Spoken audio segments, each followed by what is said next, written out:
Yeah. This meeting is being recorded. Okay, thank you. All right, I'm going to call this meeting to order at 12:01 and welcome everyone. It's so nice to see so many faces at our first meeting of 2022. Wow. And we are still Zooming.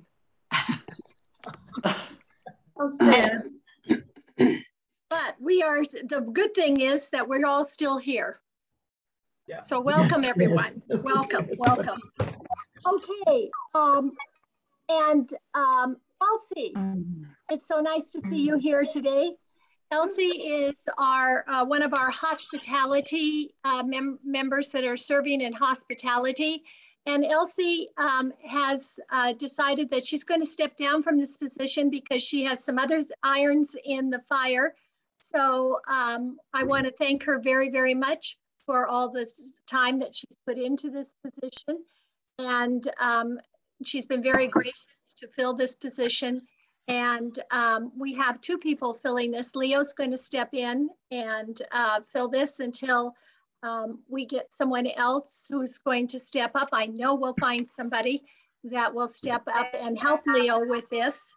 And so Elsie, thank you very, very much for doing this for our league. Oh, we have a little delay here. Okay, so Leo, would you please read our mission statement and nonpartisan statement for us? With pleasure. The League of Women Voters, a nonpartisan political organization, encourages informed and active participation in government, works to increase understanding of major public issues, and influence public policy through education and advocacy. Thank you. Okay, do we have any visitors?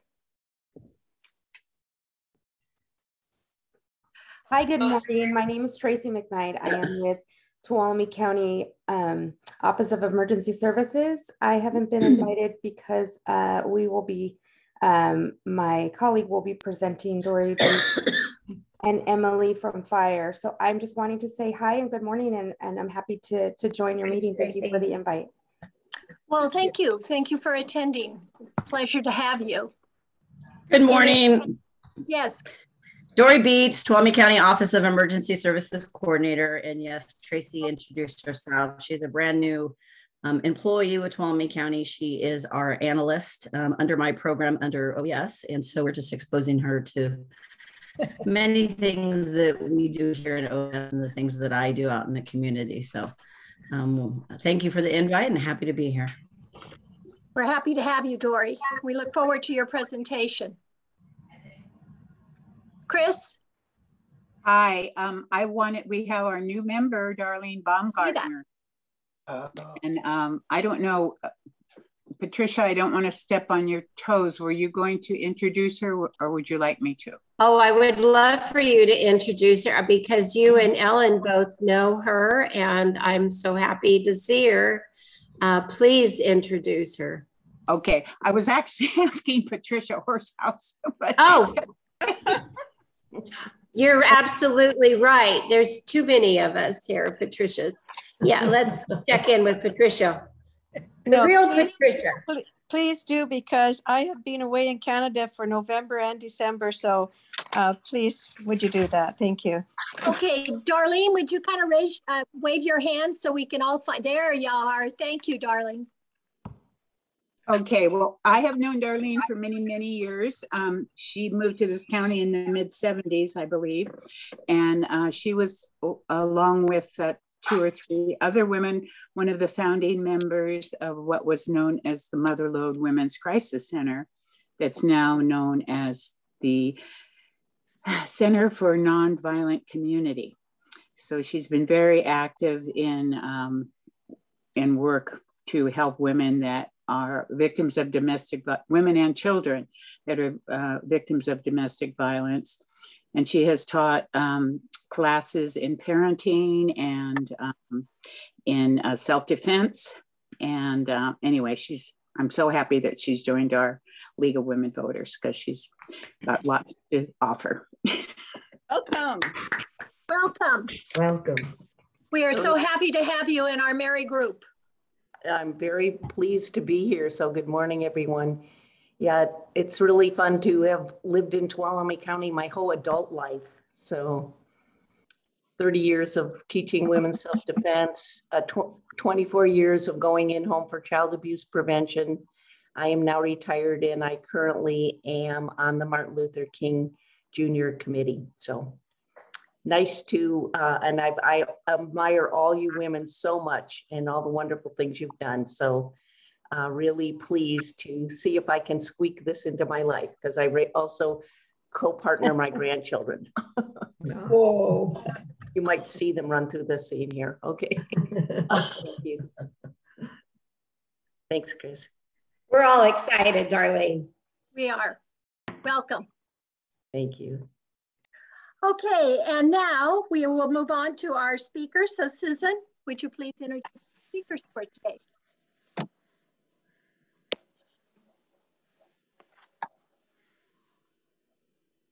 Leader of Tuolumne County Office of Emergency Services. Susan, we can't hear you.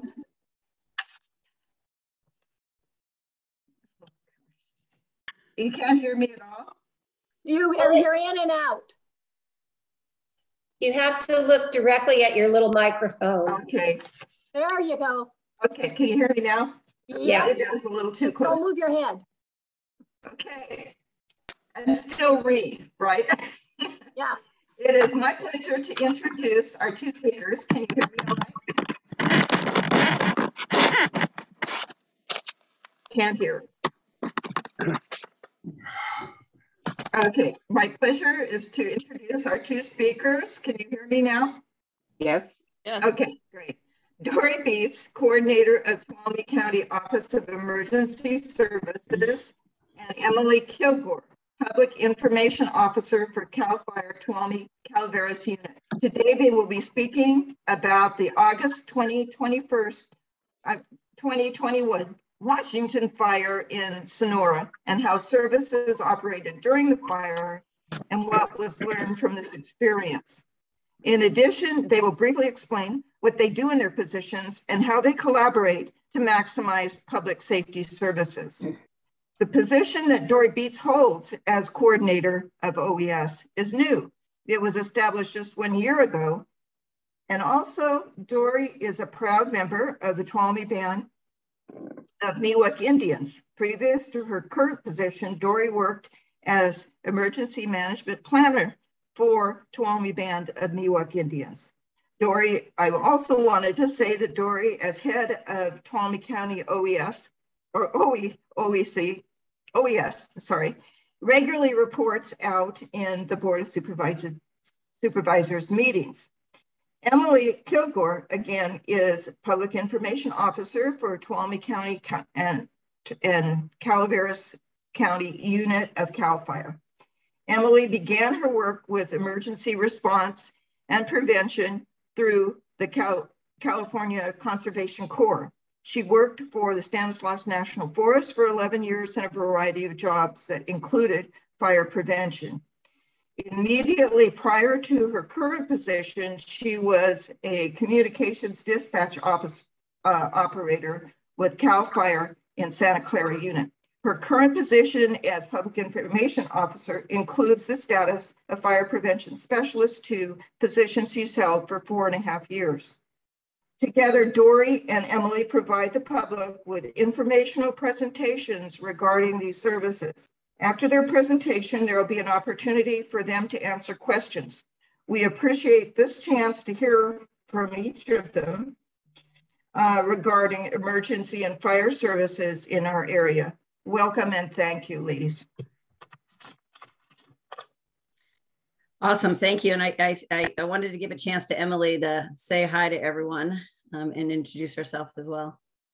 Hi, I'm Emily Kilgore. I'm the Fire Prevention Specialist and Public Information Officer for CalFire Tuolumne Calaveras Unit. And thank you for having me today. Great, awesome.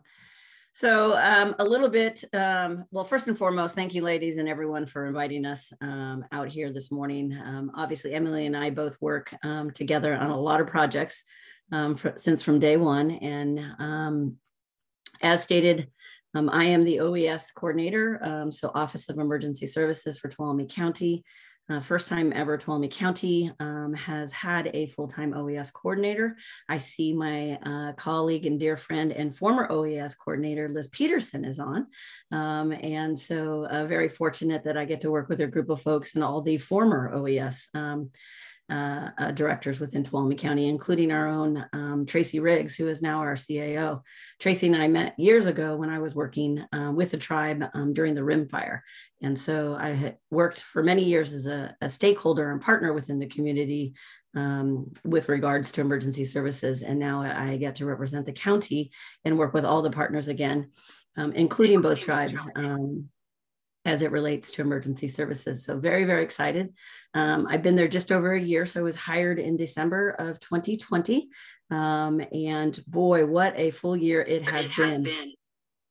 We were planning on a training that particular day in August. One of my goals within OES is to make sure that when we did have an event, or we do have an event in the future, that our Emergency Operations Center, or EOC, is adequately staffed. And so we had planned for many of our Tuolumne County employees to come and participate in a training that afternoon. Actually, it was to start at 2 p.m. at Stryker Court. And we were going to go over what an EOC does, what roles there are, how we can, engage in some of the employees so that when we had an event, we could pull them in to assist as needed.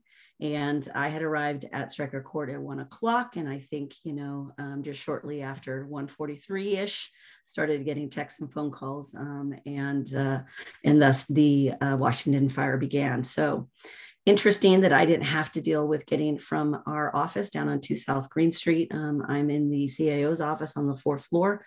And because I was already at Stryker Court, and there were several county employees that were with me, that I immediately said, this group stays. Anyone else that wants to participate and learn hands-on how we're going to do this? And we activated right there on the spot to provide assistance to the first responders in the incident command who were going to respond to the Washington fire. There are a lot of moving parts when an emergency occurs and a disaster hits our community. And our role in the EOC, and my role within OES, is to support everything that's going out in the field. This is why my title is coordinator. I do a lot of pre-coordination with all of the partners and entities to ensure them if there's something that they need to be successful, that we can assist and provide for. And that's really what our role is during an event.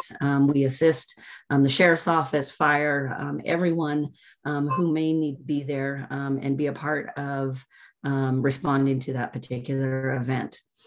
We operate through our OES program in concert with the Sheriff's Office, our emergency alert notification system called Everbridge. Everbridge is the program that we have chosen to utilize within Tuolumne County. It is a work in progress because there are a lot of times that individuals sign up or don't realize they haven't signed up completely. And depending on where they're at, obviously cell tower issues, you name it, impact some of that. So it is definitely a work in progress. And we were able to notify individuals, many of them later than what we had anticipated because of multiple issues. I will say this is that I have worked obviously within the state of California, both with state agencies and federal agencies, and we have some of the best response agencies here in Tuolumne County. When it comes to responding to an event, we have a phenomenal crew of individuals from both fire and law enforcement and all of our partners who rally together to make sure that we are dealing with that disaster in a timely manner. We have a lot of individuals in their community that are very vocal, often about how we don't do things fast enough. But I will say this, that it's never the same for any disaster, nor can we plan for every little nuance and every little particular problematic issue that might come up, like power outages and traffic, and the fact that we really need to do a lot more in educating the public. Our goal, Emily and I will stress every time we're out publicly, we need everyone to be personally, individually responsible for your preparedness. And that means having a go pack, understanding your routes of egress during an event through your community or at your work, having conversations with your family about where to go, where not to go, where to get information, because we do not have the resources to get to everybody door to door. It's especially when we have an event like a wildfire that comes very quickly, often. Mother Nature, she's a fickle gal. She doesn't often tell us exactly what's going to happen and where things are going to go. And that's exactly what happens during a wildfire. We don't always know which way things are going to move. And so we cannot stress that we need everyone to be personally responsible for their preparedness. That will help our job. And so OES is really dedicated and will be focusing a lot this next year in 2022 to do a lot of community education and outreach. Emily is a big partner in that. She does a lot with the schools. We will do a lot with the public and all of our partner organizations throughout Tuolumne County to ensure that folks are getting that message. And we would love to partner with League of Women Voters to getting that message out to your members, but also to families and extended businesses, because we really, really need all to be a part of the solution. The Washington fire was a wake-up call for not first responders. We all know that it's not a matter of if, it's when. It's going to happen. And we were very, very fortunate that the particular fire, kept to 136, acres total. And didn't sweep in through downtown and other areas. We are very, very fortunate, and I'll let Emily talk a little bit more specific about some of the firefighting side of the fire. But we are very, very fortunate. And so as a wake-up call, it's important for all of us as first responders to continually work on our messaging, the ways we can alert individuals in the community, and also just how we work together during an event, how we coordinate to make sure that we can support each other during the response side of that. The other area that we are finding that is definitely adds to the complexity, obviously, as you know, Tuolumne County, we're a huge tourism and we have a lot of tourists that come, and trying to educate those individuals who come here for the day, the weekend, the month, whether they have a second home or they're renting a home or they're staying in a campground. If you've been to Sonora Regal theaters anytime soon, or previously or recently, excuse me, we did a video, and it was a project that OES started when I first got on, where we did a video. And we have the sheriff, we have the Tuolumne County CalFire Unit Chief Nick Cashy on, as well as Jason Kiken from the U.S. Forest Service Stanislaus. And we talk about some of those importance, because the goal was to really try to message to some of our visitors as well. And we've sent that video out and about. It's on our webpage. We were trying last summer, but could not do it. And we're hoping we can get it this summer, is to be able to show up at Pinecrest, before the movies, the theater. There's a lot of folks that come through that every summer that may not understand, what happens when a wildfire hits. All of us, I think, are guilty of that. When we go on vacation, we may not pay attention to things. We may look to see where exits are in our hotel, but we're not paying attention to what happens, in that particular area. So we really are working to do a better job at educating the individuals who are coming to visit us. And that is a large number, thousands and thousands of individuals from all over come to visit us up the 108 corridor, up the 120 corridor. And it definitely adds to the complexities when we are having to evacuate areas, during an event. And so definitely one of those areas that we saw also too, because it was August in the Washington fire.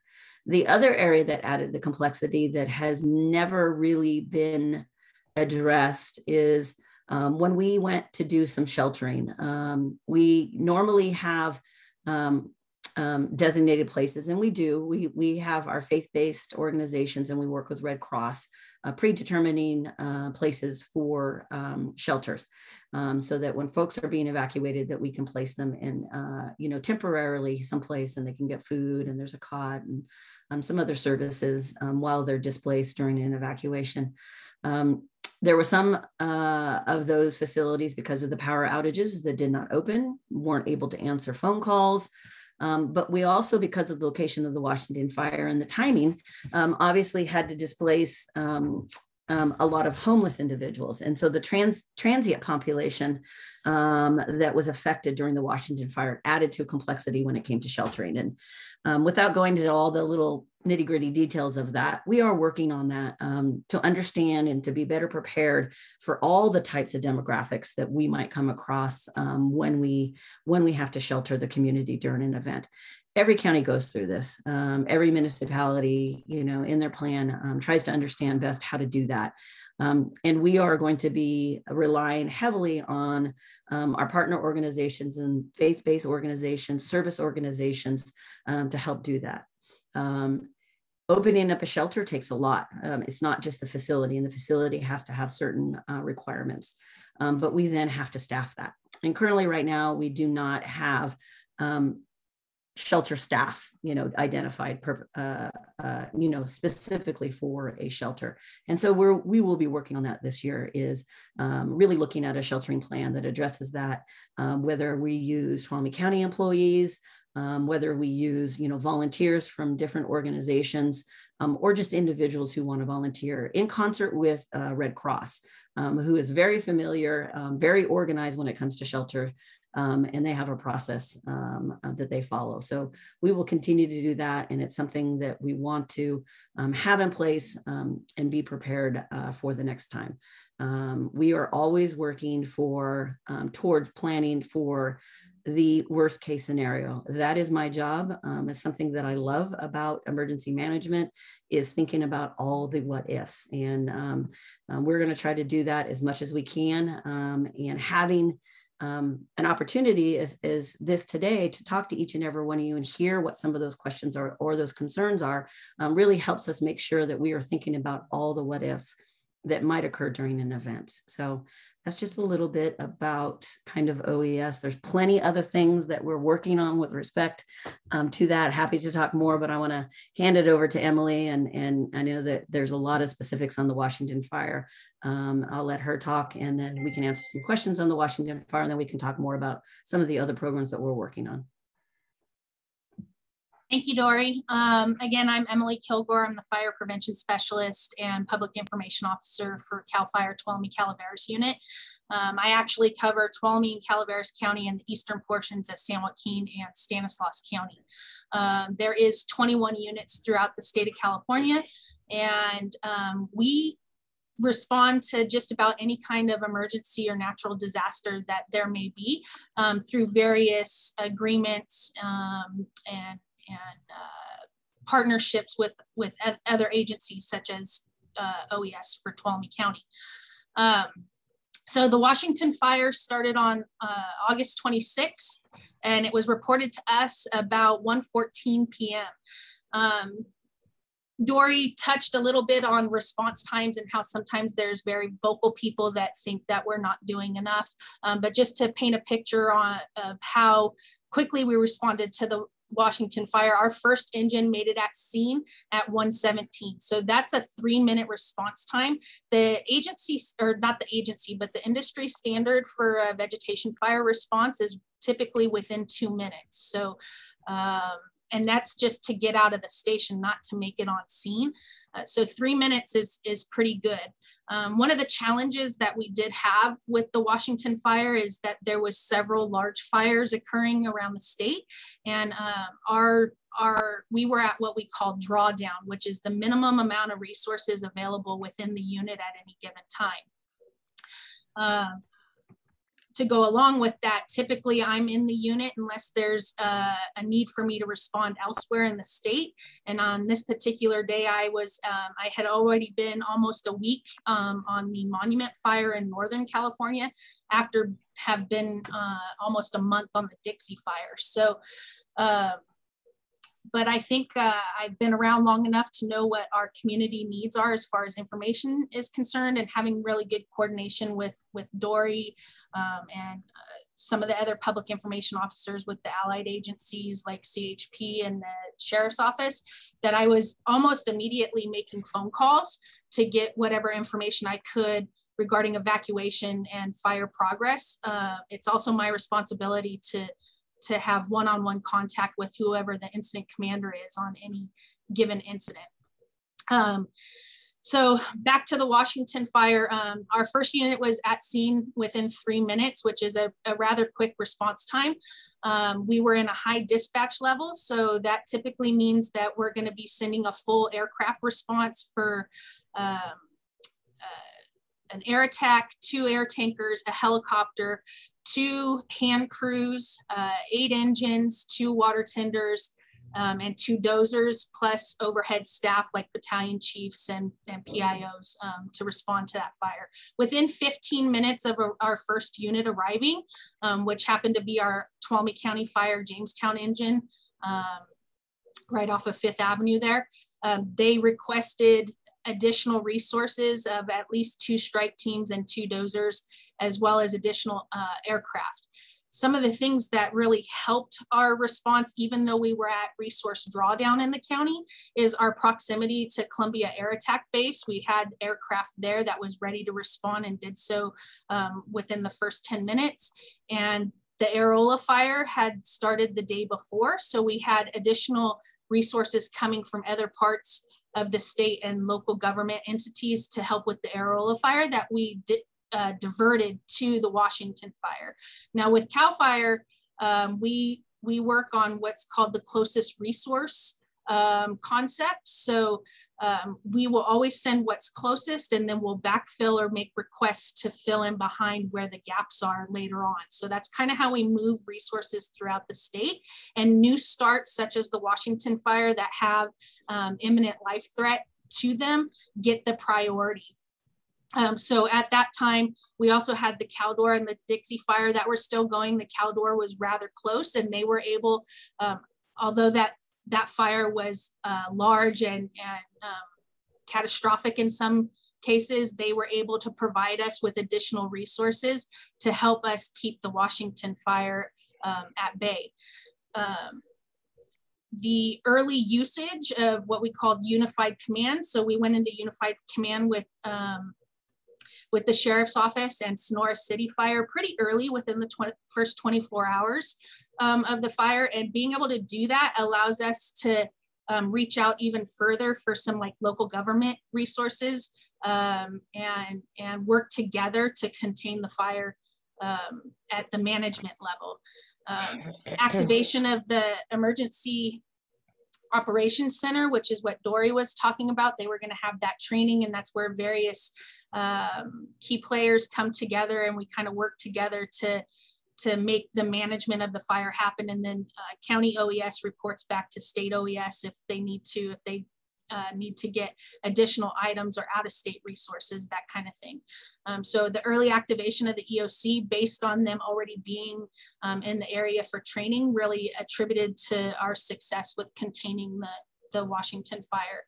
And then, like I said, we used some other agreements. We used the California Wildfire Master Agreement and the Mutual Master Aid Agreement. And those agreements are between other forestry agencies like the Forest Service and BLM to enact that closest resource concept. And then the MMA agreement is what we would use to gain local government resources. And so recognizing that we had a serious problem early and getting those things in play really helped us to keep that fire. 136 acres seems large, but we were at a time with low resources and high fire activity throughout the state that this could have been a much bigger catastrophic wildfire. So 18 structures were destroyed, and there was 1 fatality. And I know there's a lot of question even still about what the cause of the fire is. I can tell you that arson has been ruled out, and we do know that the start of the fire was accidental in nature, but the final report is still pending from the lead investigator, so I can't share more than that. going back to the cooperation with OES, you know, Dory and I work together in doing education. I do presentations like this quite regularly. If you guys are a part of other organizations, I'd be happy to do that. But the number one thing that comes to mind when I think about the Washington fire, and knowing, you know, downtown got pretty crowded, back roads such as Campo Seco got backed up during evacuations and that kind of thing, is educating the public on personal preparedness. So Dory talked about knowing your egress routes, but knowing more than one, and knowing how to use them in the dark hours, or when it's not light outside and that kind of thing.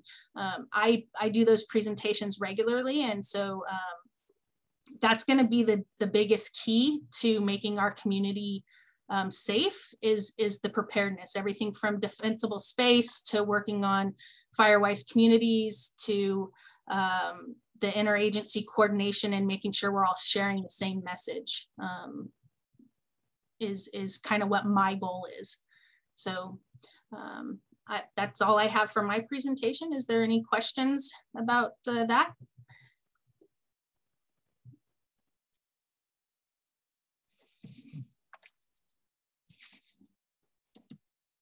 Yes, Jeff? Yes. I didn't have a question, but I had some comments on there. I have only lived here 6 years. And when I came to, I live down near the fairgrounds in town where the fire hit. And when I came out here, I talked to Chief New and cleared defensible space, and I figured I could defend the house. So I was in pretty good shape. Well, in the morning of the fire, I woke up because it was dark outside. I had just come in and I was taking a nap, and it was black rolling clouds throughout the sky and orange down at the bottom, glowing. And I jumped up. I thought I could put water on the roof and save myself in any kind of case like that. But what happened was we got up, got all the neighbors, tried to get out, and what Dory and Emily said, that you just have to get a go pack and you have to evacuate and find out routes to evacuate. That was a real, it really came home that morning that that's all you could do. It looked like the fire was going to get us. It was coming fast. It was a treetop fire. That defensible space with taking the grass and the brush out, that didn't matter. It was coming right over the top. We went down to the fire line. There was supposed to be 17 people in the homeless camp still. 200 people walked up Stockton Road, a third of them with their pets, you know, with them. So there was a lot of people down there. I think the fire started well beyond the camps. I think it was on the road. I don't know. But the first thing that I saw was there was the fire trucks could not get to where the fire was. It's on hilltops, you know, and in valleys, there's places you can't get a truck, and it was coming fast. But the aircraft, I think I counted 6 aircraft in there. They came into a place that I could not fly into that valley and get back out. You know, I've flown, but not like that. And they 2 tankers would go down and drop the retardant, and 2 more, I think, why the 2 were up above was to guide them, because they would fly down, drop the retardant, and then fly into an opaque gray wall of smoke headed towards a mountain. And then somebody told them how to get up and out of there. And in 40 minutes, they dropped 90 loads and they stopped it. So thank you. That's all I got. Thank you very much. Thank you for that input, Jeff. I wasn't aware that it was 90 loads in 40 minutes. So, but what you were seeing as far as aircraft is concerned, the initial dispatch for our area on a high dispatch is 1 air attack, 2 tankers, and a helicopter. Once the air attack gets on scene and can have an understanding and a visual of what's occurring with the fire, they make requests for additional aircraft. Within 10 minutes, he requested an additional 2 S-10 aircraft and 2 VLATs. And the VLATs come with a lead plane because they're very large air tankers. And so you were probably seeing a lead plane guiding those very large air tankers through the area. My house is old. It has the little 6-pane windows and they're all caulked. I had to re-caulk all my windows after that because all the caulking shook loose because they came in so low. Just the rumble of the planes knocked the caulking loose. They're brave people. And the other thing that I'd like to touch on a little bit is you said that, you know, you'd worked on defensible space and being prepared, and you had realized that that wasn't going to work. And I'd like to bring up, this is a good place to bring up kind of our perspective on defensible space. Defensible space gives us an area that's safe for firefighters to try to defend your house or to allow your house to stand alone. But if only one house in a given area does defensible space, obviously the surrounding vegetation is going to impact the success of that defensible space. So if everybody does their defensible space and does it correctly, that partnered with Firewise Communities putting in small fuel breaks, our Fire Safe Councils putting in fuel breaks, and then CalFire doing the Forest Service doing our large scale fuel breaks. If all of those pieces of the puzzle come together, that gives us a safe fighting chance to stop a fire. The fuel breaks and the defensible space are not going to stop a fire per se, but it takes the fire behavior down to a level that we can actually get in there safely and deal with it. So I don't want the misconception to be that if you do your defensible space, it's either A, not going to work, or because you've done it, it will save your home. But it's everybody doing their part that makes the difference. So I'm glad that your home survived and you were able to evacuate safely, and thank you for the feedback. I'm going to just jump right in without being called. You mentioned exit routes, getting familiar with exit routes within your neighborhood. Is there a place that we can go to access to find out what the exit routes are in a particular neighborhood? Or do we just explore on our own, or how does that work? Do you want to answer that, Dory? Yeah, okay. Sure. One of the areas, and I'm going to share my screen real quick if that's okay. Oh, it doesn't look like I can, but I will put in the chat box a link. Two things: our evacuation pamphlet, and then on our Tuolumne County Office of Emergency Service website, over off to the left, there is a titled link, Community Maps.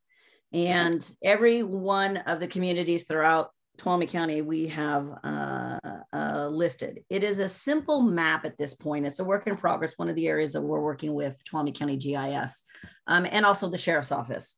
So right now they're just black and white maps of communities. And what we suggest folks is to print one of those out, locate where your house is at, and then locate the routes to get to the main collector. And we are updating those maps so they will be color coded, kind of highlighted to the potential types of main egress routes in and out of certain communities. Understand that a wildfire, again, doesn't always give us direction. And so we would love to encourage, and I say this all the time, set your alarm, wake up at 12 midnight when you're half asleep, give your entire household 5 minutes to pack their bag, get in the car. Hopefully your bag's already packed. You've got a ready go bag, throw it in the car and drive one of the routes. Drive it at night when you're unfamiliar, and if you do that a couple times out of the year, I guarantee when you do have to do it for real, you're going to say, I got this. And there's a lot of panic that ensues, especially if you have to be woken up in the middle of the night. It is scary. And we just want to get folks prepared. So you can go to that link. I'll put it in the chat box for the community maps. You can print those out. Again, understand that we are updating those because right now they're just black and white. They're very simple, but they are usable. And I wanted to go to Patricia's comment or asking of what things that League of Women Voters could do. We have a pamphlet. I put the link in there as well that talks about general information about evacuations. it would be great if you could help us get that out. I have thousands of them in my office printed already. And we would love to help get those out to individuals. Also just to really educate folks about preparedness and to sign up for emergency alert notification system. And I put a link in there as well. And then just, educating folks to, practice your plan. And unfortunately, sorry, the light is coming in and giving me a interesting glow, is that this is going to happen more often. And we as a community need to work hard to have ourselves prepared, our family, our businesses prepared, and our entire community prepared. So would love to talk about more opportunities for us to work together to help do that throughout. I'm going to jump in also, and I have two comments. One, I have a young man that works for me, it does my yard work. He was driving up 108 and he saw the fire and he stopped his car, he jumped out. Another young man stopped behind him and they tried to stomp the fire out. And he was around Mill Villa at the time and they couldn't get it out. So they immediately called 911 and they were there very quickly. The other thing is that I live in Sonora Hills and there are 236 homes here, well over 500 residents. And we have an emergency committee. So Dory, we're working on what you said. I'm on the emergency committee and we have evacuation routes. We just have one main entrance, but there are two other emergency exits, but all three go on to Greenlee Road. And trying to get 500 people onto Greenlee Road is something else. We've done test runs on getting people out. We have a lot of people here who are disabled. They have a blue dot on their house, and we have people responsible for each blue dot home to go and pick them up. And our emergency safe places are clubhouse, although I don't know how safe that would be in a fire. But the other thing I wanted to mention is that I was on my way to Modesto taking some friends to a doctor, and I was on 108 right at Washington Street, and we were diverted onto Campo Seco, and it took us almost 1.5 hours to get from Washington Street and Highway 108 to the exit in Jamestown. And it just made me think, what happens when all the people are trying to get out of here? It's so scary. So now, making me think about alternate routes from Campo Seco.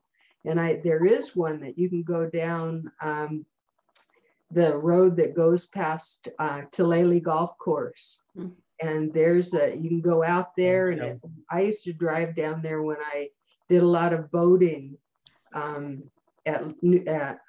forgot the name of the lake down there, but and you can get out safely there, but it's a 2-lane road and a very country road. So at least that's one option, but it really made me think about how vulnerable we are in this area if there were a big fire. Yeah, thank you for that. It is something we think about every day. We are working first and foremost, even through OES and through the work we're doing with Sheriff and Fire and our GIS, we are finding, we are mapping many of what we consider a vulnerable community, an area where we have multiple homes and no secondary egress. The state has actually identified 11 of those officially under a subdivision act, so 30 or more homes within our county. We probably identified, I don't know, 24 more maybe. And so we are working, we've applied for an evacuation planning grant that will look and study at, is it feasible to put in secondary egresses in some of those areas? What would it take? We are also working with our Tuolumne County Transportation Council, who is also managing a grant currently right now that looks at the bigger transportation needs and road capacity, because you're right. And anyone will tell you, and some of the things we've learned from other counties and other very large catastrophic fires, is that in order to funnel that amount of people, our current roadway system cannot handle it. Yeah. And so we are very concerned about it as well. And we are working to identify those and come up with some other solutions other than just that we have those communities. And we are more than happy. Emily and I, the sheriff, throughout this year, we have gone to multiple homeowners associations. Pine Mountain Lake has a safety committee that we speak to regularly. We are more than happy to come and meet with your group, see what some of your questions might be, help give you some resources, or just, you know, bounce off some ideas from us. We absolutely are out there. And we cannot thank you in those communities that are taking it upon themselves to think about this. And it's really going to help us get you out and get to a safe place if we have an event such as a wildfire. I'd like to piggyback a little bit with Dory there. Elise, I believe I went out to your subdivision about, it was late 2019 when you guys were revamping your evacuation process. If there's been a changeover and you need some additional information or just some other eyes to review your guys' plan, I'd be more than happy to come out there. I'll put my contact information in the chat box so that you guys have it and just get a hold of me. And then I'd also like to talk a little bit. Dory said I said it, Dory said to go practice at night, but what really sets that home is Jeff mentioned he was taking a nap. He got up from his nap. Everything was dark with an orange glow. That is very typical of a large wildland fire in your close proximity. And that is another reason to practice your egress routes at night, because even during the middle of the day, 1:30, 2 o'clock in the afternoon, it will appear like it's nighttime. And so landmarks and things that you would normally see during the day, you won't see during a wildland fire when you're trying to evacuate. Yeah, and I see the question too from Patricia about sirens. Obviously, that's been a big discussion in our community. OES and the Board of Supervisors have a fire safety advisory committee now that just began in February of 2021. And the emergency planning work group of that fire safety advisory committee, which includes several fire chiefs, is that we are working on an alert and warning plan. Currently, right now, Tuolumne County uses Everbridge as our main emergency alert notification. We do not have an alert and warning plan. And we are considering sirens. I will tell you this, that many counties have chosen not to go with sirens for multiple reasons. Sirens are really only for outdoor events. So if you have large folks in an outdoor setting, they aren't really necessarily meant to wake you up in the middle of the night unless that siren's right above your house. And so there's a lot of pros and cons. And yes, they've been using tsunamis, but here's the deal. If we do sirens in Tuolumne County as an emergency services office in support of the sheriff and fire, we would all have to agree on something, several things. What is the sound? What does the sound mean? And then, who maintains that, who operates it, who makes sure it's secure, all of those. And right now, there is no plan to determine any of those. What does the sound mean? We have a siren that goes off every day in Columbia at 12 noon, signifying it's lunchtime. We have sirens going off at Blue Mountain Minerals when they're blasting. We have a siren in Tuolumne through Tuolumne Fire District. We have a siren in Twainhart, all that used to signify calling their volunteers to an event. So we have a lot of work to do first to decide even if we want to incorporate sirens as a part of our emergency alert notification within Tuolumne County. And so as many of you know, you might have followed Board of Supervisors discussions and some of our private nonprofit organizations that have funded several sirens. Those were without approval or coordination through OES or Tuolumne County. And so we've kind of put a hold on activating or installing any new sirens until we figure out whether or not we want to include sirens. And if we do include sirens, how will they be maintained? How will they be run? What will they mean? The other hard part, again, going back to the largest number of people during the summer months, is visitors. How do we message to them what a siren means? When they're all sitting at Pinecrest, how do we message to them when they hear the siren? What does it mean and what do you do? Do you turn on the radio station? When you're in Pinecrest and Starbury, you can't get a local radio station. If I'm in Twain Harte one day, Groveland the next, and Columbia, if I hear a siren as an OES coordinator, I want to make sure it's the same thing no matter where I go in Tuolumne County. And so we have a lot of work to do on that. And so it's a work in progress. We have been asked by the board to present something by May. And so look for that as we get closer to May, and then a more formal discussion with the board on whether or not we're going to include sirens as a part of our system to alert individuals. Fire districts by law have the authority to operate their own sirens if they choose so. Utility districts by law have the ability to do a siren to notify individuals if there's a dam failure. And so there's a lot of little complexities and nuances that we're working through. It seems to most folks that sirens is viable, but it's going to be only one way for us to notify you during the event of emergency. It will not be a fail-safe way. And it's not something that if we do adopt and enact within our plan within Tuolumne County, will not be our only mechanism to alert you. Okay, Nan, thank you. Nan? I see Nancy. I know. Thank you. Yeah, I wrote this in chat as well. I was just wondering about resources. The thing that struck me most was that we were very lucky in that we had resources from 3 different fires in the neighborhood. And hence we had these tens of drops of fire retardant that we might not otherwise have had. If we had our normal set of air resources, would we have had a different outcome possibly? And what resources do we need to look at increasing so that we can feel more safe? Okay, I'll take part of this and then I'll just defer some of it to Dory.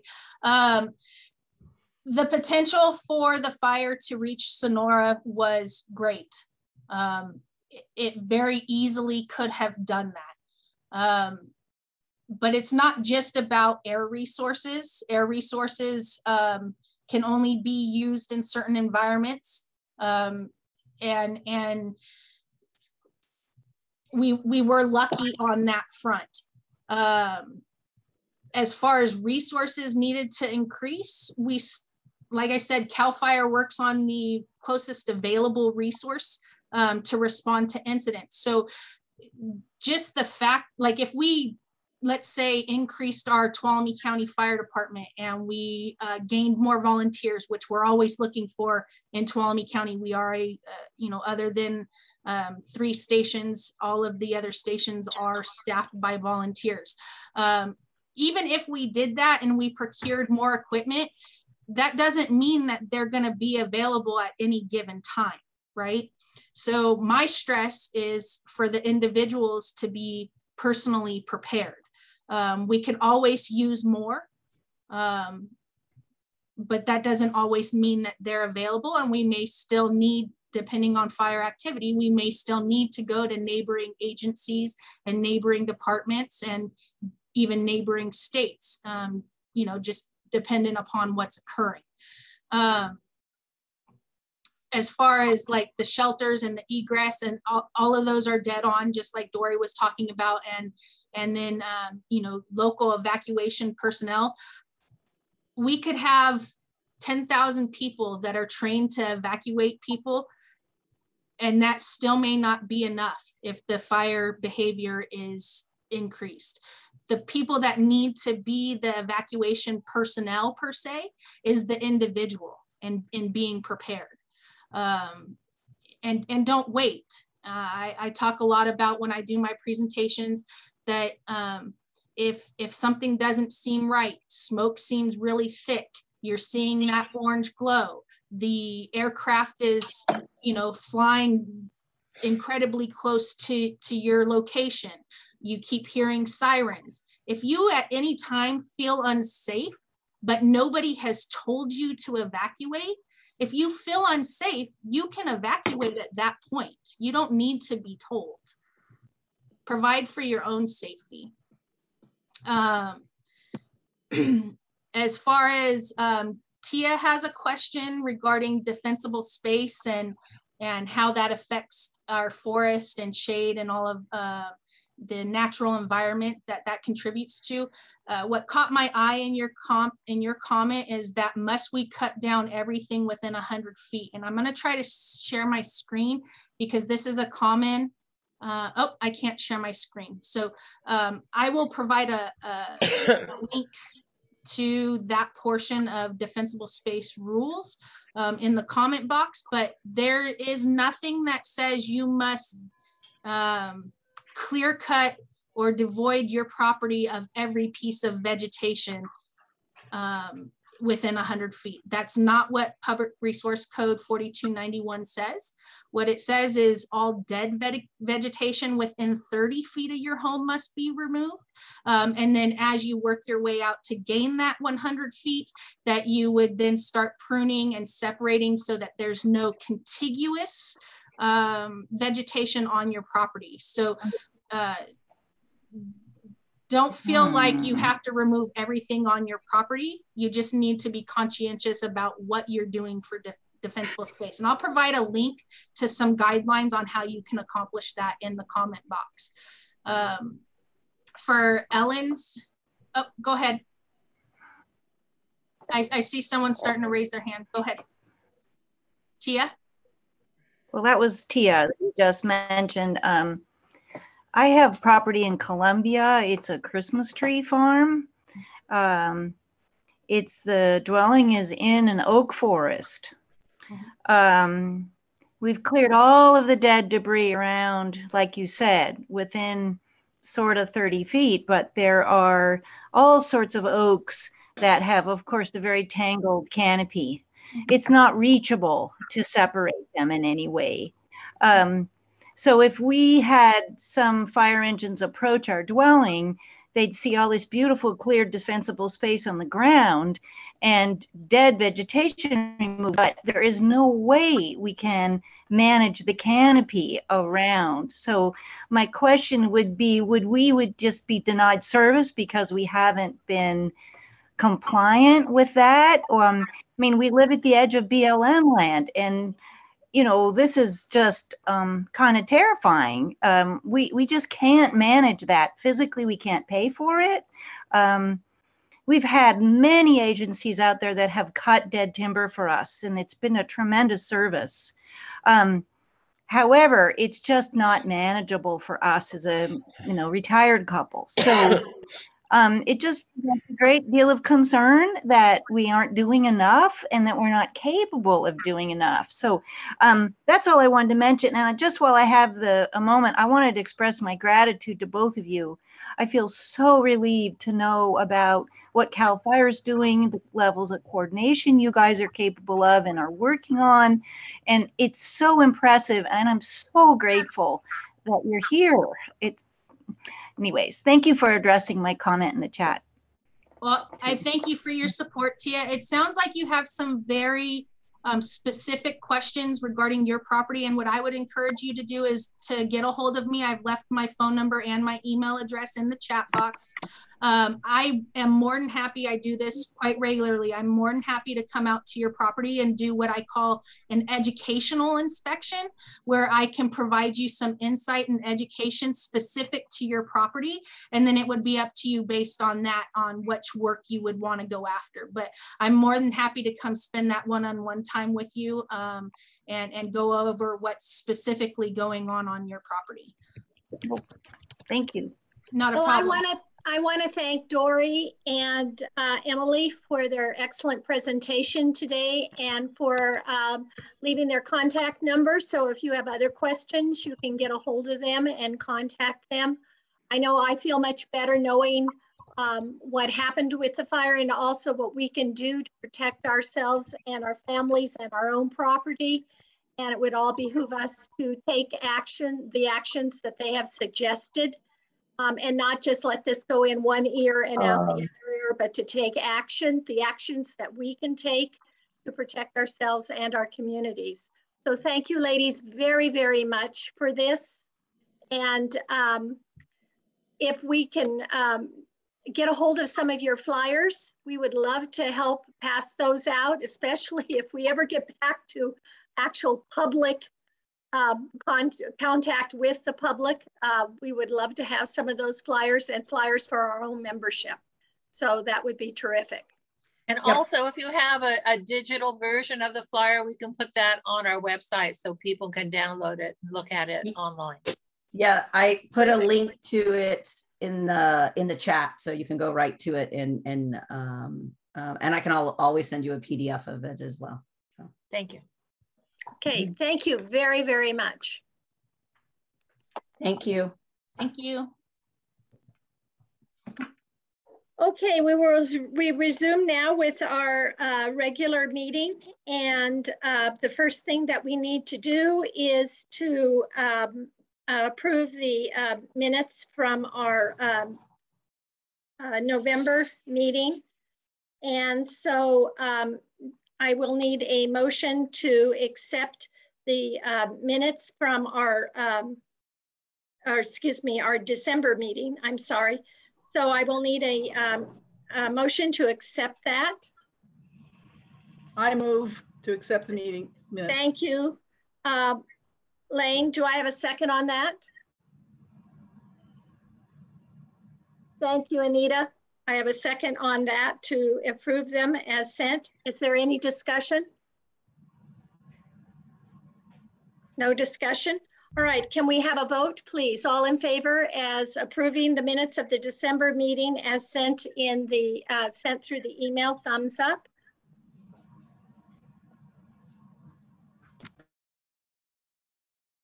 Okay, well, I'm hoping those of you who are blanked out and I just see your names are hopefully you are all with a thumbs up.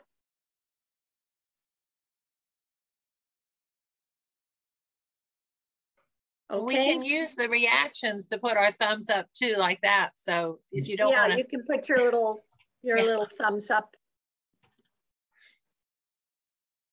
Okay, it will pass then.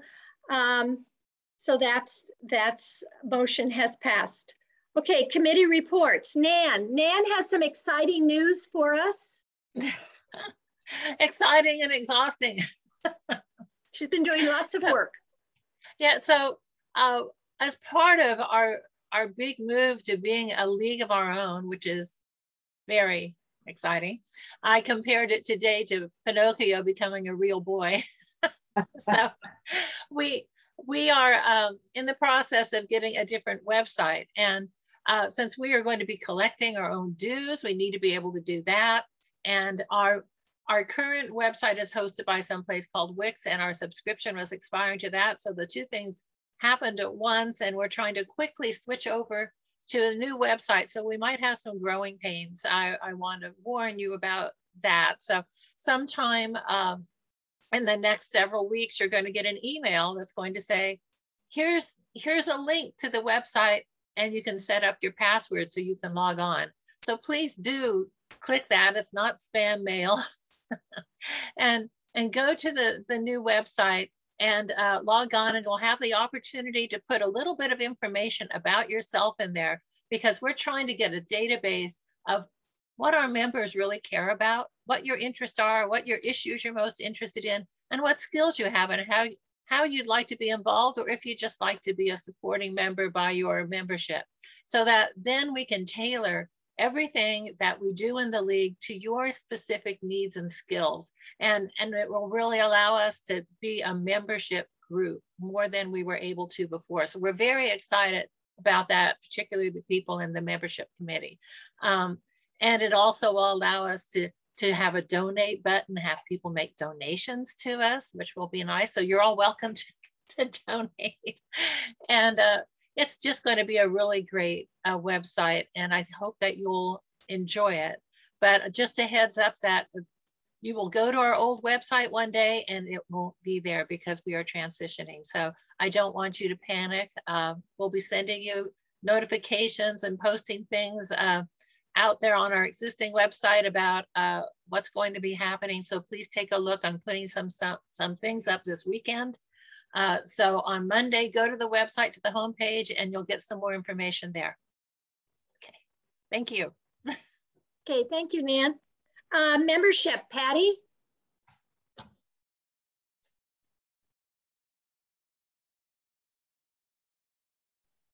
Okay, thank you. Thank you so much. I want to just really give a couple of shout outs and thanks. First of all, to Nan. And I want to reiterate and ditto and amplify and brag about the work that Nan has been doing. It is going to change how we operate, and I'm very excited about it. I'm supposed to be co-partnering with her on this, but she's researched this and she spent a lot of time. We owe her a great big thanks. And a warning, I think she's getting a little tired. And that's part of the membership committee's function, is to help members find spots that they can engage in. And the communication and the media that Nan is, her committee could use some help. And, think about technology, and I am so limited in what I know. And I know a lot of us feel that way, but in the land of the blind, the one-eyed person will be king. And even if you have a little bit of technical ability, it would be helpful. So don't be shy about that. And thank you, Nan, so much. I also want to thank Ellen Beck. I'm called membership chair, but truly Ellen has been a huge part of this committee. Without her, it wouldn't be functioning. We have a great committee, and our theme, or our mantra, logo, whatever you want to call it, is respect, empower, and include. And the superpower of the League of Women Voters, whether it's national, state, or local like we are, our superpower are the members, and that would be you.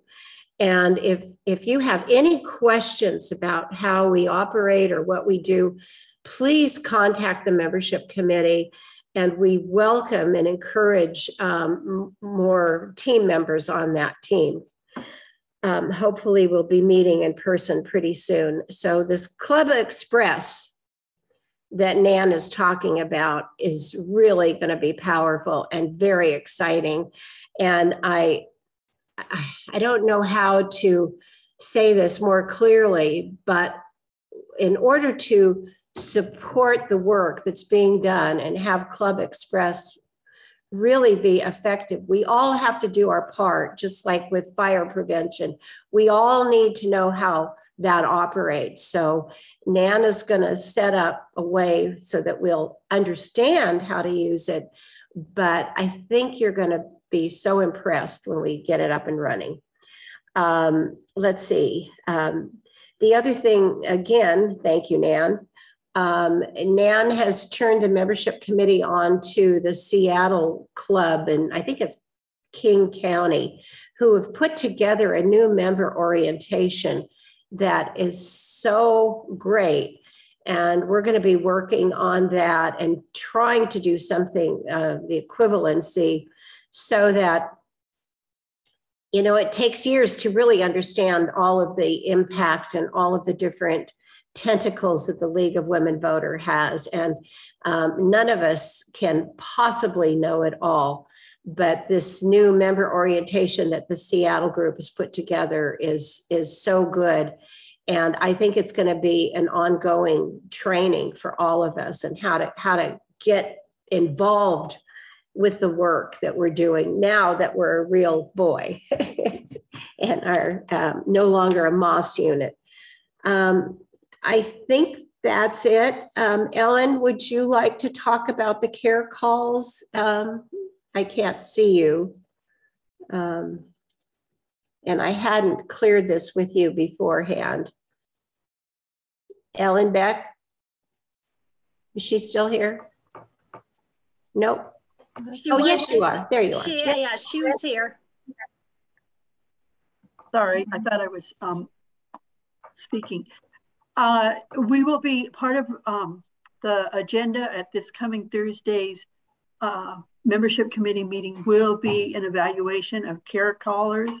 From care callers, where do we go from here? So anybody who is not going to be attending that meeting as a member is invited to attend and throw in their thoughts to help us decide how to go forward. And if you can't make it and have some thoughts you'd like to share, please email them to me. And we would be very interested in hearing your thoughts about where we go from here with care call.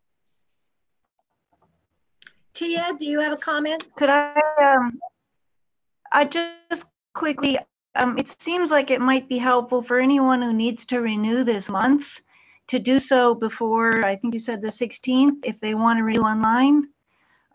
There's a few people that have actually already expired that I haven't seen renewals messages about, and it might just be easier to do it before the website flips over. Just wanted to put that out there. Thank you. That's really helpful. And I'm putting my email in the chat. Contact me if you have any interest in our membership committee. Like Ellen said, we meet on the second Thursday of every month at 2 o'clock, and we're still meeting by Zoom. So we'd love to have you be part of us. That's it for me. Thank you. Thank you, ladies. Okay, program, Brenda, and then Trudy and Deborah. Well, I can start.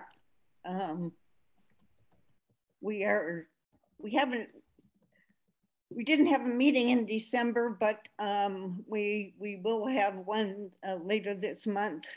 We do have another, Trudy and I have another meeting with the Calaveras person, which had to be postponed early in December, and that's going to happen in a couple of weeks before that meeting, our regular meeting. So, so we're making progress and we're learning lots of things as we go along. I don't think Trudy's here, but Deborah's here somewhere. Yes, I saw Deborah. There she is. Deborah, do you have anything to report? Thank you, Brenda. Unmute.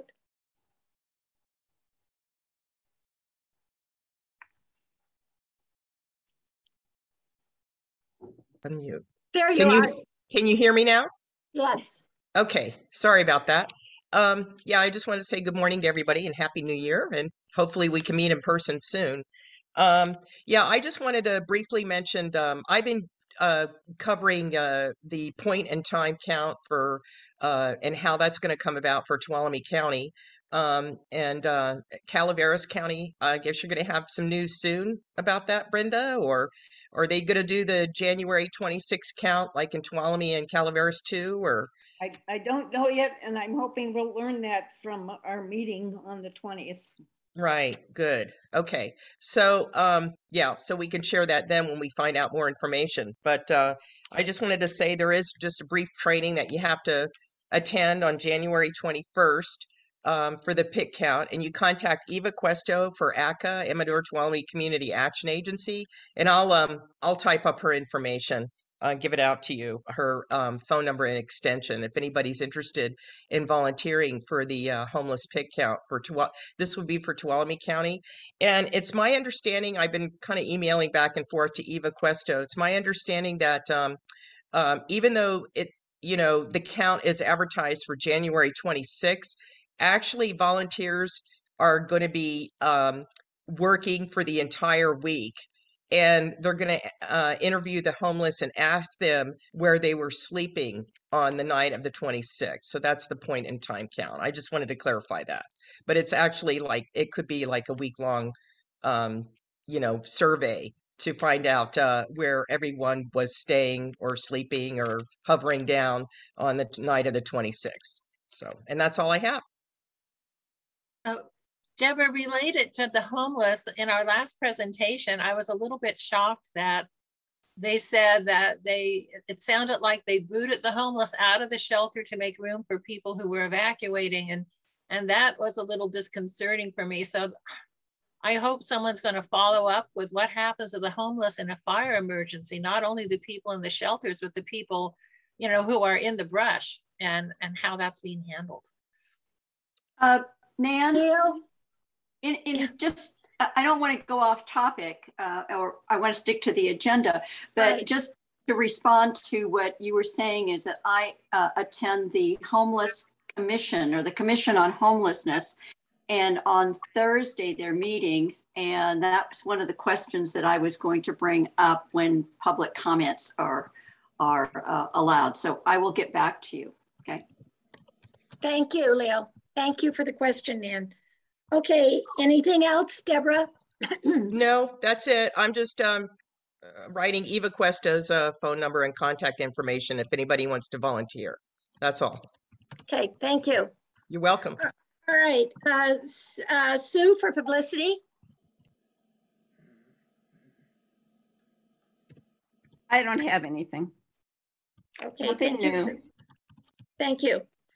And then Voters Edge, Jane and Observer Corps. Voters Services. Hi, Pam. Voters Services, I'm sorry. Voters Edge will be, I know. It's election year 2022. So we have a lot, we will be having a lot on our plate. We'll have candidates forums as needed, Voters Edge, pros and cons, elections office support. Locally, in Sonora City Council, 2 seats, Jim Garavanta and Colette Such. Both of them will be up for re-election. Board of Supervisors, Ryan Campbell and Anaya Kirk are up for re-election. Cassandra, whose last name escapes me right now, are Such? Cassandra, District Attorney. Oh yeah, okay. She was appointed District Attorney when Laura Craig became a judge, and she is running for re-election. Any opponent has not announced yet, and there have not been any opponents announced yet for either Ryan or Anaya's seat. 2 judge seats will be becoming open, but they will not be on the ballot because they are retiring in the middle of their case. So I wonder if we could mute. Somebody needs to mute. We all need to mute if you're not speaking. So the judge positions will not be on the ballot. Sheriff Pooley is running for re-election, and the county auditor elections officer will also be on the ballot. So, and that's all I have right now as far as what's up for re-election. Note that we are in a new, both Calaveras and Tuolumne County are in a new congressional district as a result of the census. So we are in the newly created District 5. It's unclear yet who will be running as our representative. So we'll, first I read that they didn't know. And the last I read was that a new gentleman was going to be running for District 4 under the assumption that McClintock will run for District 5. So we will see what happens there. And also the Board of Supervisors, again, because of the census, some of the our local supervisorial districts were redrawn. So we'll next month when we do our Observer Corps presentation, we'll have that as part of our presentation as far as what changes were made in the districts. So with all the things coming up in this year, everyone's putting a pitch in for volunteers, and anybody who wants to work on any of the election stuff, contact me. You can always do more than one thing.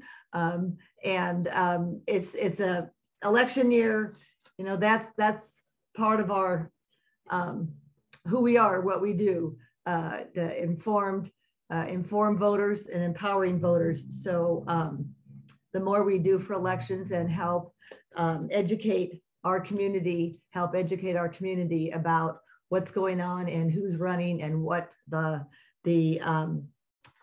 issues are, the better and healthier our community will be. So thank you.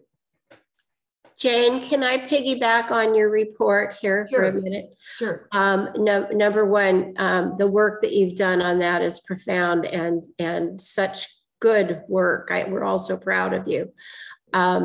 Voter registration, I forgot about that. Thank you. Yeah, voter registration. When we attended a convention, I heard the statement, which is voter registration is the gateway drug to the work of the League, and it is what most people are attracted to the League about, is that they realize how important the vote is and how important getting out the vote and registering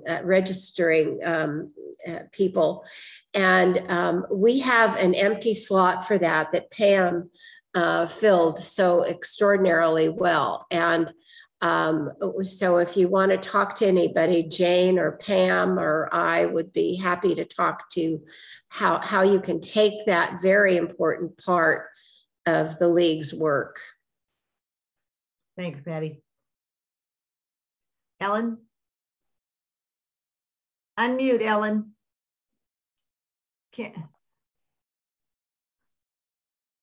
I was wondering if you've had any feedback from the annual report of the Observer Corps that was shared in the Democrat and with the City Council and Board of Supervisors. Only from our member, David Goldenberg, who thanked us and commended us and encouraged us to share it, as was our plan. And aside from that, no, interestingly. Jane, I've had several comments from people who are not members. Well, and yes. It was received in a positive way, and they were very pleased with the report. So, as was actually that. Thanks for that reminder. I was thinking initially just of those to whom it was directed, and also Alex from the newspaper. Yeah, I was going to say that commended us. Yes. So yes, it was well received. Thank you. Jim, did you have a comment? Okay, just thumbs up. Okay, thank you. Any other comments? Okay, thank you everybody for your reports on your committee works. I wanted to bring up one thing. I know, hopefully I know you are all aware that on Monday we had a special board meeting, and we called that special board meeting because we had a request by Chris, who has been working very diligently on moving the legal aspects of our bylaws and getting authorization to move forward legally on moving the legal process forward so that we could get our own bank account. We can get permission to get that bank account, that we could get our bylaws finally pushed through and approved, that we could get adopt a corporate resolution and she's been working diligently to make this happen. And she reached a point where she needed board approval to approve the revised bylaws, to make a corporate resolution, and to approve a bank where we could open a bank account. And we needed to move this process ahead, and we didn't want to wait till the end of the month to do so. So I called the board members, and we had enough of the board members willing to meet so that we would have a quorum. Then we all met and we discussed these issues, and we passed approval of the changes that we needed to make in the bylaws and approved them. We adopted a corporate resolution to have at least 2 individuals sign on the bank accounts and who those people were going to be. And actually we have 3 people who can sign. And we decided on which bank it would be, and that would be the Bank of Stockton, and approved a filing fee of $275 so that this could all move forward. Now, all of this is pending, of course, approval of the vote of the general membership when we have for final approval, when we have our annual meeting at the end of the year. So but I did want to make this clear to the general membership of what took place at the special board meeting that we had on January 3rd. Okay, are there any questions? Yes, Jim. When you say the end of the year, do we really have to wait until December of 22 to? No, this is in July when we have our annual meeting. The end of our fiscal year. Yes, yes. Okay. Can we speed it up any faster than that? Can we have a special meeting if you need to get going? This is all ongoing, so it will continue to move forward.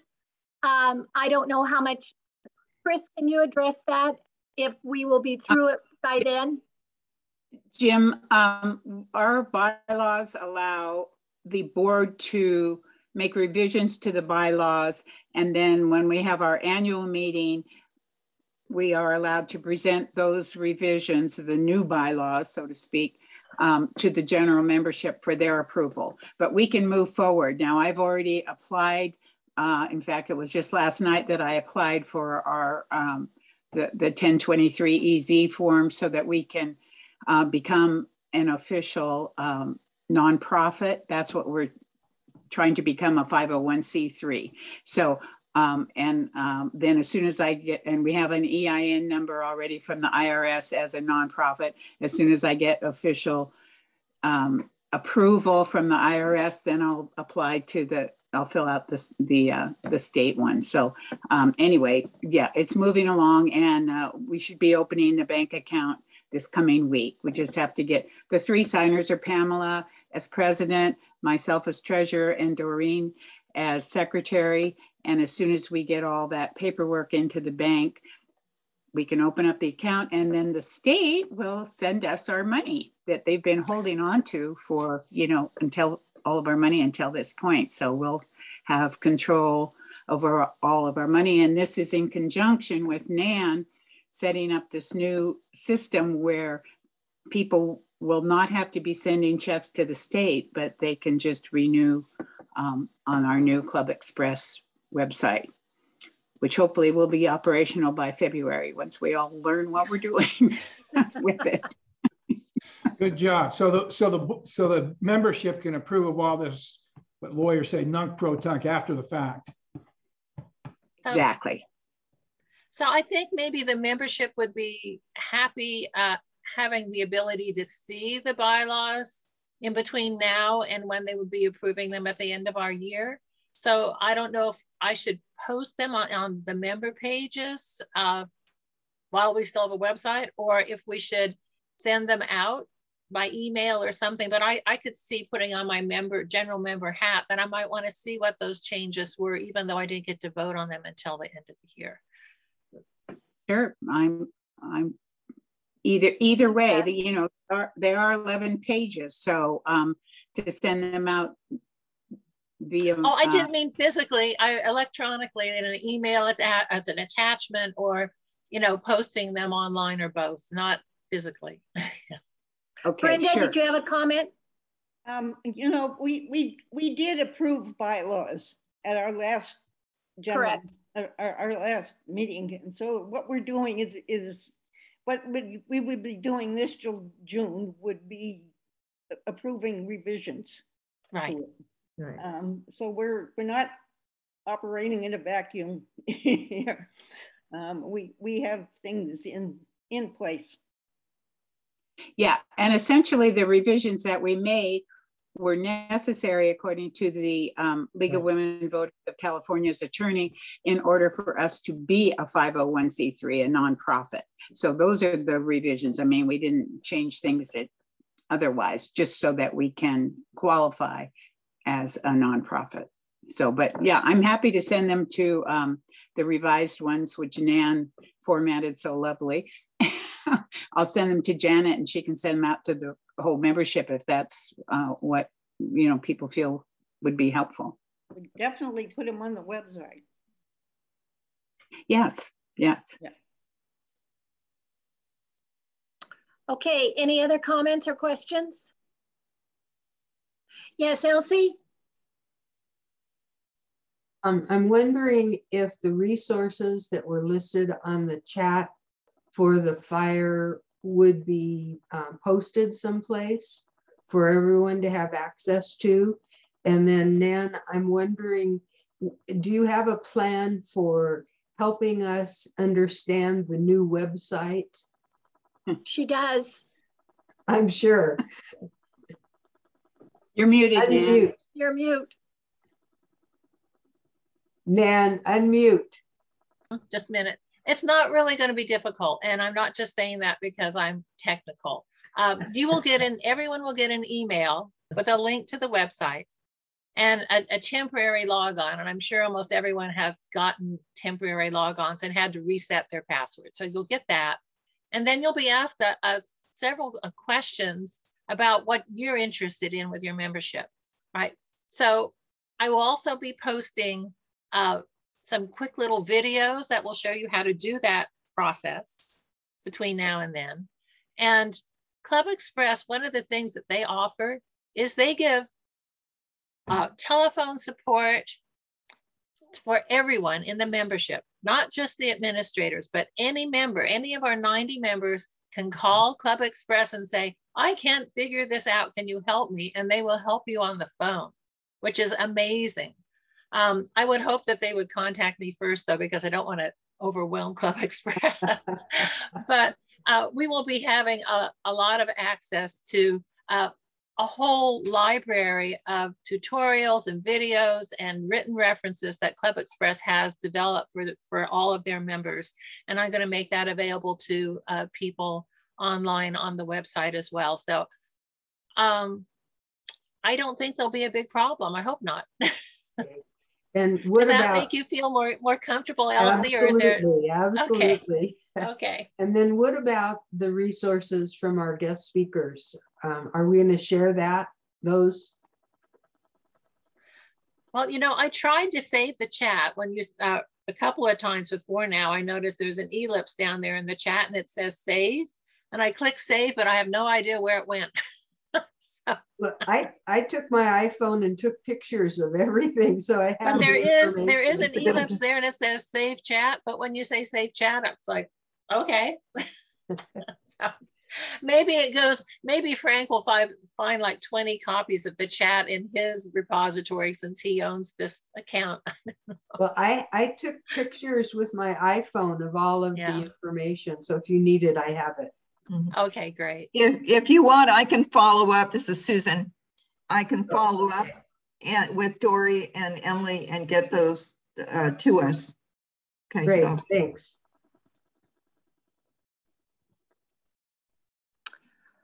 Okay, do we have any other questions or comments? Yes, Lane?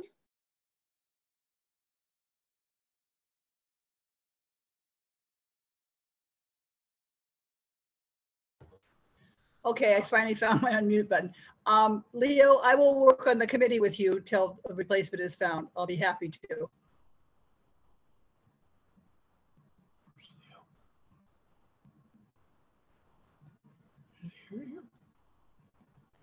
Lane, did you mean the technology committee?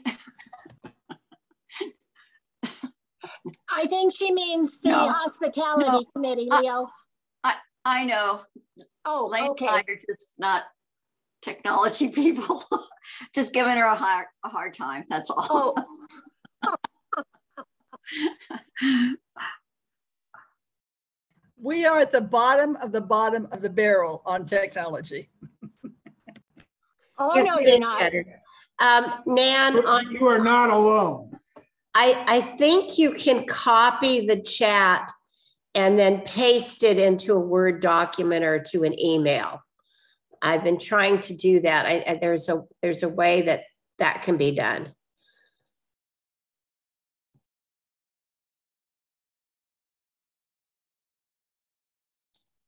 Okay, any other comments? Yes, Darlene.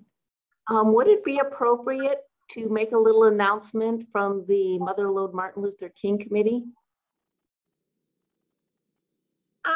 We don't really go in that direction because we don't advertise at our meetings, but thank you for the offer. Thank you. Okay. Any other comments? All right, I just would like to say it's so wonderful to start out the new year seeing so many faces here today and everybody looking so healthy and vibrant. And please stay safe. We have very high numbers out there, so wear your mask out in public. Be careful where you go, because I want to see all your faces back next month. And have a wonderful rest of your Saturday. Thank you. I just want to say I thought it was an excellent presentation. Yeah. Yes, it was great. Yes. I'm going to wake up at midnight. I'm going to get up at night and take our back roads out of here. Me too. We should do a great idea.